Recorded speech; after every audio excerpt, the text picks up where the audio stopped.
मिट्ठू तोते की नई नई शादी हुई थी। तोता अपनी पत्नी तोती को मायके छोड़ने जा रहा था। तभी वहाँ पर सभी पक्षी तोते की शादी की बधाइयाँ देने के लिए आ जाते हैं। तोते भैया, इतना सज धज के कहाँ जा रहे हो, जरा हमें भी तो बताओ।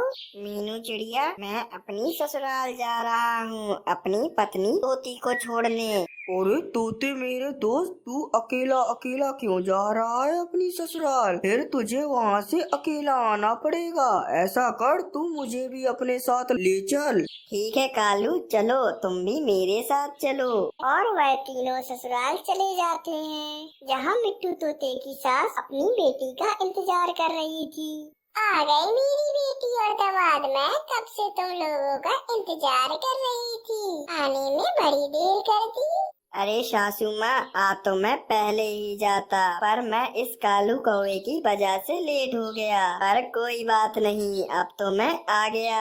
मिट्टू की सास मिट्टू का बहुत अच्छे से स्वागत करती है, उसे नाश्ते में चाय, समोसा और बिस्कुट देती है। मिट्टू तोता और कालू कौवा तो बहुत खुश थे, क्योंकि आज से पहले उनका इतने अच्छे से स्वागत कहीं नहीं हुआ था। अरे मिट्टू मेरे दोस्त, ये देखो कितनी खातिरदारी हो रही है तुम्हारी ससुराल में हमारी। पहले का नाश्ता तो खत्म नहीं हुआ और ये और लाए जा रहे हैं। अरे ना समझ कालू, ससुराल में तो ऐसा ही होता है, इसीलिए तो मैं तुझे साथ लाया हूँ। अच्छा ठीक है ठीक है। वो दोनों ऐसे ही बातें कर ही रहे होते हैं कि तभी वहाँ पर मिट्टू तोते की सास आ जाती है। मिट्टू दामाद जी, कुछ खाओगे भी या फिर ऐसे ही बातें करते रहोगे? नाश्ता ठंडा हो रहा है। अरे हाँ हाँ माँ जी, हम खाते हैं, हम सब खाते हैं। फिर कालू कौवा और मिट्टू तोता दोनों नाश्ता खा लेते हैं और कालू कौवा मन ही मन सोचता है, अरे मेरे तो यहाँ पर मजे ही मजे हैं। मैं ऐसा करता हूँ, अगर मुझे ये तोता भगाएगा भी तो भी मैं यहाँ से नहीं जाऊँगा। तभी मिट्टू तोता उस कालू कौवे को बाहर घुमाने के लिए लाता है। अरे कालू कौवे, आप चले जाएं, मैं 1-2 दिन अपनी ससुराल में रुक कर आऊँगा।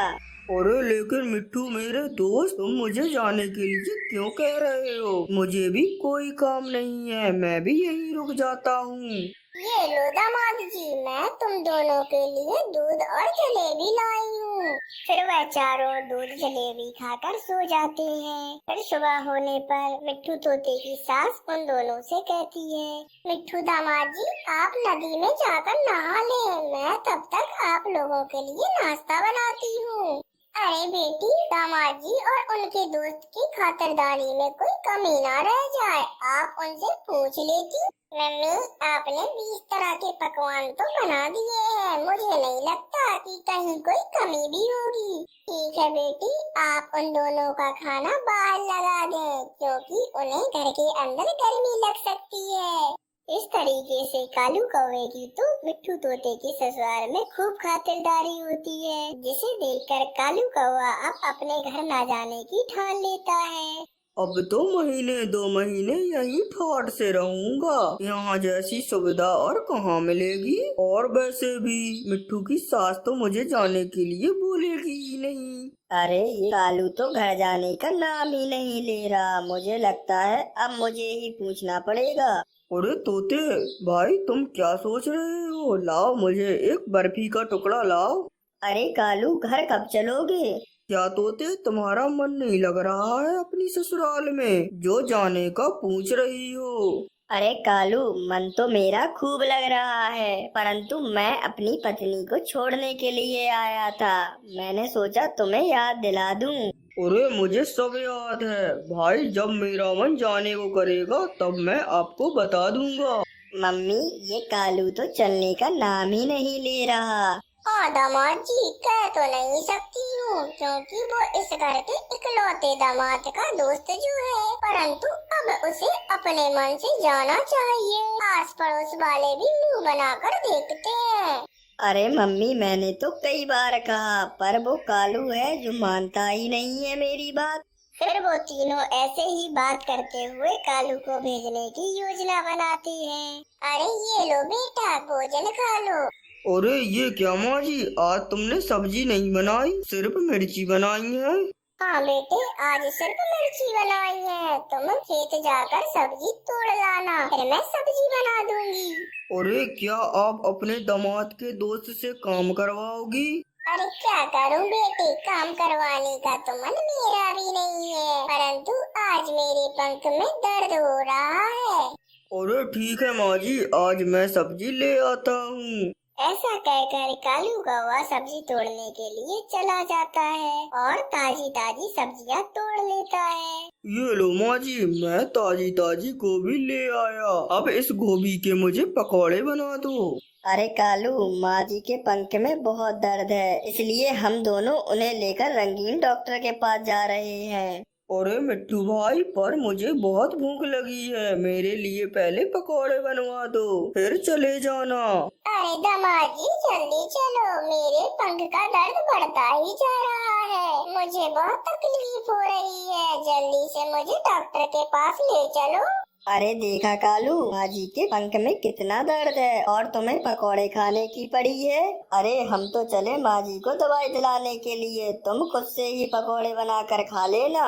ऐसा कहकर मिट्टू तोता अपनी सास को लेकर चला जाता है और यहाँ कालू कौवा तो बहुत भूखा था। अरे वो तीनों तो चले गए, अब मुझे ही जैसे तैसे पकौड़े बनाने पड़ेंगे, वरना मैं तो भूखा ही रहूंगा।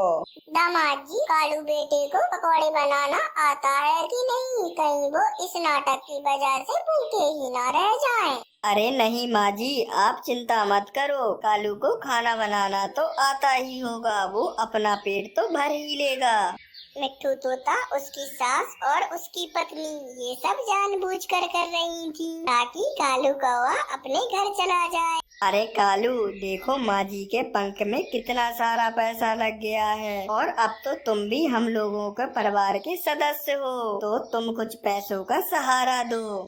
अरे मेरे भाई, मैं दे तो देता, परंतु मेरे पास तो अभी एक भी पैसा नहीं है। अरे कालू मेरे दोस्त, तुम पैसे कमा कर लाओ ताकि घर का गुजारा हो सके। मैं तो कमाने जा नहीं सकता क्योंकि मैं इस घर का दामाद जो हूँ। अरे तुम्हें मेरी बिल्कुल भी इज्जत अच्छी नहीं लगती जो तुम मुझे कमाने के लिए भेज रहे हो।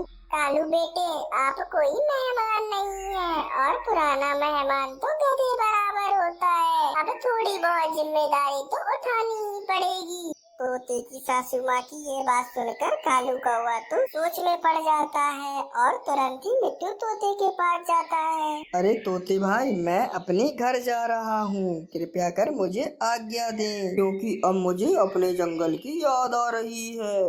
फिर मिट्टू तोते की सास कालू कौवे को खुशी खुशी विदा कर देती है। उस चिड़िया की तो अभी नई नई शादी हुई थी, वो अपनी शादी में बहुत नई नई आशाएं भी लेकर आई थी। वो सोच रही थी कि अब वो नए और खुशियों भरे जीवन की शुरुआत करने जा रही है, अब तो उसकी जिंदगी में दुखों का नाम ही नहीं होगा। परंतु उसे तो पता ही ना था कि परीक्षा तो अभी उसके भाग में है। देखें जी, आज घर में खाने को कुछ भी नहीं बचा, जितना था कल सब खत्म हो गया। दूसरे जंगल में बाढ़ आने से काम धंधा सब बंद पड़ गया है, अब ना जाने मुझे कितने दिन बिना काम के ही रहना पड़ेगा। ऐसे कैसे चलेगा, अब तो हमें और भी जरूरत है पैसों की। आप चिंता ना करें, भगवान कुछ न कुछ अच्छा ही करेगा।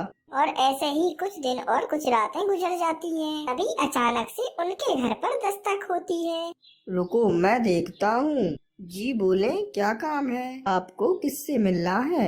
अरे भाई चिड़े, तुमने जो मुझसे कर्ज लिया था अपनी माँ के इलाज के लिए, अब उसका वक्त पूरा हो चुका है। आप मुझे कल तक मेरे पैसे वापस कर दे, नहीं तो मैं कल तुम्हारा घर नीलाम कर लूँगा। वो पक्षी इतना कहकर वापस चला जाता है। क्या हुआ, क्या कह रहा था वो पक्षी, मुझे भी तो बताओ। माँ के इलाज के लिए कुछ पैसे उधार लिया था, वो पैसे मांगने के लिए आया था, मैं उसके पैसे वापस ना कर सका, पर अब वो कल हमारा घर नीलाम करने जा रहे हैं। ये सुनकर तो मम्मा चिड़िया की जैसे जान ही निकल जाती है, परंतु फिर भी वो अपने पति को हौसला देती है। आप दिल छोटा ना करें, हम फिर से नया और एक अच्छा सा घर बना लेंगे। हमारी नई नई शादी हुई है, घर के बिना रहना तो बहुत ही मुश्किल हो जाएगा। मेरे अंकल रहते हैं पास वाले जंगल में, मैं जाता हूँ और उनसे कुछ उधार पैसे लेकर आता हूँ। ऐसे ही कुछ दिन गुजर जाएंगे और मुझे जब काम वापस मिल जाएगा तो मैं फिर अंकल के पैसे वापस कर दूंगा। अब तो रात हो गई है, आप कैसे जाएंगे? कल आने से पहले मुझे कुछ न कुछ करना ही होगा। मुझे ना रोको, मुझे तो अब जाना ही होगा। कुछ भी हो जाए मैं कर लूंगा। फिर ऐसे ही वो मानव चढ़ा दुखी दिल के साथ अपने घर निकल जाता है। अभी वो तालाब के पास पहुंचा ही था कि तेज हवा के साथ साथ आसमान पर गहरे बादल भी आ जाते हैं और साथ ही बारिश भी शुरू हो जाती है। ऐसे ही कुछ देर बाद बिजली उस मानव चढ़ा के ऊपर आकर गिरती है और वो सारे दुख और गमों के साथ वहीं पर अपने प्राण त्याग देता है। अगली सुबह तोता उसे मरा हुआ देखकर उसके घर चिड़िया को बताने के लिए जाता है। चिड़िया, जब रात तूफान आया तो तुम्हारा पति तालाब के पास क्या करने गया था? वो अपनी बुआ के पास जा रहे थे कुछ रकम उधार लेने। चिड़िया, आपके लिए एक दिल दहलाने वाली खबर है। जब मैं सुबह तालाब के किनारे गया तो मैंने देखा कि मानव चिड़ा वहाँ पर मरा पड़ा है। नहीं तोते भैया, वो मुझे ऐसे दुखों में छोड़कर नहीं जा सकते। चिड़िया, मुसीबत को तो मानना ही पड़ता है। ऐसे ही ये सब बातें बताकर तोता वहाँ से चला जाता है। फिर उसी दिन चिड़िया के घर की वो पक्षी नीलामी कर लेता है और चिड़िया को वो घर छोड़ना पड़ता है। वो बेसहारा होकर एक पेड़ पर बैठी हुई थी। ना उसके पास कुछ खाने के लिए था और ना ही कुछ पैसे थे और ना रहने के लिए घर था। रात भी अब होने ही वाली थी। आज रात में कबूतर भैया के यहाँ चली जाती हूँ, शायद वो एक रात अपने घर पर मुझे रख ले। ऐसे बैठे बैठे पूरी रात गुजारना तो बहुत मुश्किल है। और फिर चिड़िया तोते के घर की तरफ चली जाती है। भैया आपका बहुत बहुत धन्यवाद जो आज रात आपने हमें अपने घर पर रख लिया। अरे चिड़िया, इतनी बड़ी जिंदगी है तुम्हारी, ऐसे जीना तो बहुत ही मुश्किल हो जाएगा। तुम ऐसे इस समाज में कैसे जी पाओगी?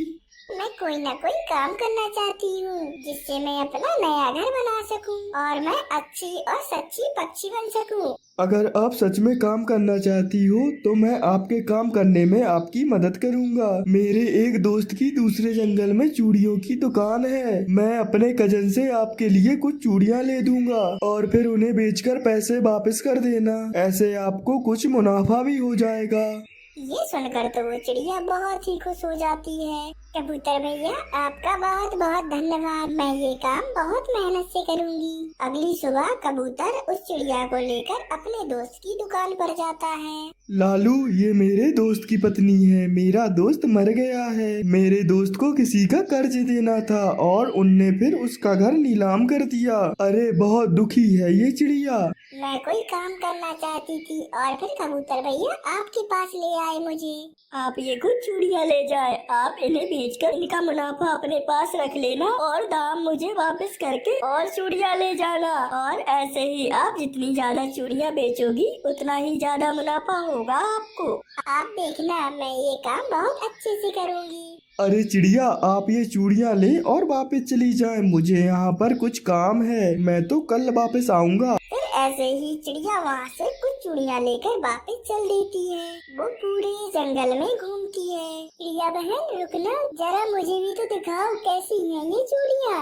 मेरी चूड़ियाँ बहुत अच्छी हैं और दाम भी बहुत कम है। जरा पहनाओ तो मेरे पंख में, मैं भी तो देखूं कैसी लगती है ये चूड़ियाँ मेरे पंखों में। फिर ऐसे ही मीनू चिड़िया की चूड़ियाँ पूरे जंगल में मशहूर हो गई थी, क्योंकि वो तो घर घर जाकर चूड़ियाँ बेचती थी। चूड़ियाँ ले लो जी चूड़ियाँ, रंग बिरंगी सतरंगी चूड़ियाँ। वो ऐसे ही आवाज लगा लगा कर अपनी चूड़ियाँ बेचती रहती थी। फिर ऐसे ही कुछ दिन और रातें गुजर जाती हैं। कबूतर भैया मैं आपका एहसान कभी नहीं भुला सकती। अगर आप उस रात मेरी मदद ना करती तो मैं आज ना जाने किस हालत में होती। अरे चिड़िया, ये तो तुम्हारी मेहनत है। अगर आप मेहनत ना करती तो भला मैं क्या कर पाता। फिर वो चिड़िया ऐसे ही चूड़ियों के मुनाफे से अपने लिए एक सुंदर सा घर बना लेती है और वो सब हंसी खुशी अब रहने लगते हैं।